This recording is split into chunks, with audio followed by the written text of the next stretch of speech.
when it comes to Punisher One Last Kill, I'm going to be honest and say, while it was entertaining, I do have my issues of it. Let's start with the positives though, that being I really enjoyed the fact that we dive into Frank's state of mind, as while other adaptations somewhat scratch the surface, this goes a bit deeper, showing that he has paranoia. He is seeing friends and loved ones constantly, and they are somewhat mocking and belittling him. I thought the world building in this was quite entertaining and quite brilliant, really. Within minutes, they are able to show us the fear that citizens have within this world, as it's surrounded with criminals acting freely with no repercussions, almost giving us a sense of lawlessness in this area. It's really great to see them build up a world in such a small amount of time. I quite enjoyed the premise of this story, as instead of Frank going and taking the fight to them, the fight is coming to him and he is having to survive with barely any tools. And I thought that was quite interesting to turn it on Frank. I will say I'll give them credit for that. I also enjoyed the fact that we get more of a vigilante side to Frank in comparison to other times we've seen John Bernthal play with this role, and it's nice to see that he has a bit more of a heart in comparison.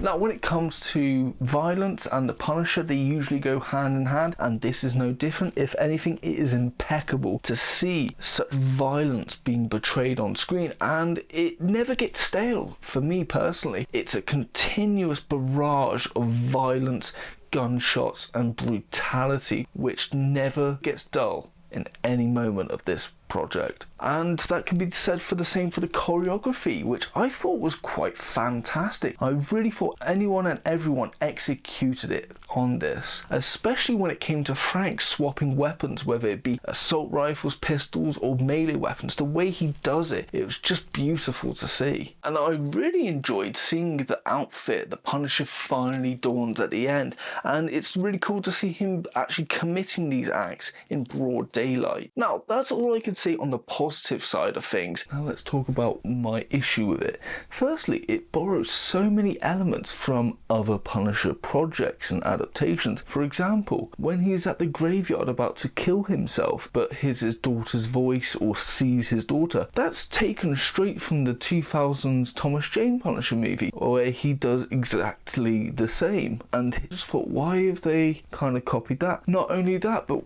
in the opening scene we see Frank Castle walking, and as he's walking he is witnessing the chaos that is going on and around the town, and only decides to do something when chaos gets to an all-time high. And if anything, that reminded me of the short film Dirty Laundry, but the only difference is I feel like Dirty Laundry works because of that small time scale that we get from what he's witnessing to when he finally takes action, whilst in this it feels like he only decides to take action when it's inflicted upon him. It doesn't feel that much of a vigilante upgrade, it more feels like a selfish one. But even still, I still think they did it better in Dirty Laundry in comparison to this. And I just personally found it quite sad that we're having to see John Bernthal and whoever wrote this as well not do anything new with the character, but just borrowing from other adaptations. If anything, personally doing a lesser than great in comparison. Not only do they borrow from Punisher adaptations, but they borrow from other films like John Wick, for example, when he has the bounty and we're seeing him having to go to a certain location, having to survive and fight off a variety of criminals. The similarities in this were too eerie for my liking. A small thing bothered me about the whole Nucci family plotline is that I didn't quite understand why Frank would go on a killing spree of this family, yet he would let Ma live, as it is known in comic lore as well as in even the video games that Ma was the leader of the Nucci family, and so for him to let her live was quite a baffling mistake on his part. And maybe they're changing the rules, but still for a comic reader it kind of is a head scratcher. But one of the weirdest things I thought about when it came to this is the fact that Frank seemed so oblivious to when Ma was confronting him and talking about the actions actions that he did, it made it seem as if he didn't know, didn't remember what he was doing, and I just thought that was such a weird facial expression and part of him to put into this project. And I will say, it's quite disappointing how short this is,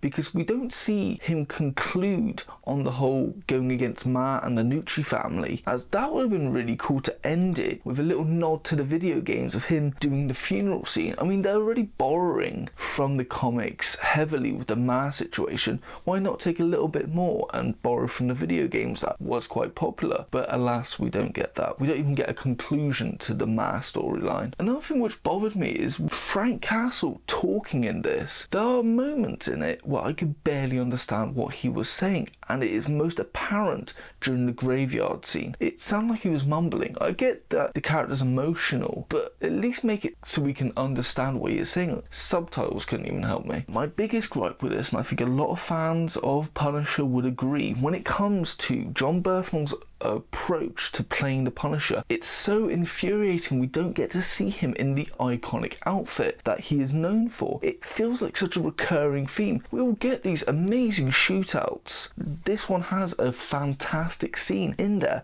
but we do not get to see the Punisher outfit until the very end. It just feels like they aren't allowed to give us, the audience, the Punisher for some reason. What really bothers me is we've seen these type of plotlines before, whether it be Daredevil Season 1, Daredevil Season 2, and now this, where he has hung up the Punisher moniker. He's trying to live a somewhat normal life, but then is put into a situation where he is having to go on a killing spree, and after finishing that situation, he then decides to don the Punisher outfit again. But what really infuriates me is we never get to see him being the actual Punisher. And as a fan, I just find it infuriating we only get glimpses of seeing the Punisher, not actually a full-on story where he is donning the outfit. You would never get this with any other character, whether it be Spider-Man or Iron Man or Batman. It is only the Punisher in the MCU. We've had this going on for too long. I, as a fan, and many other people as fans, are getting annoyed at this. Overall, I will be honest and say it is a decent project.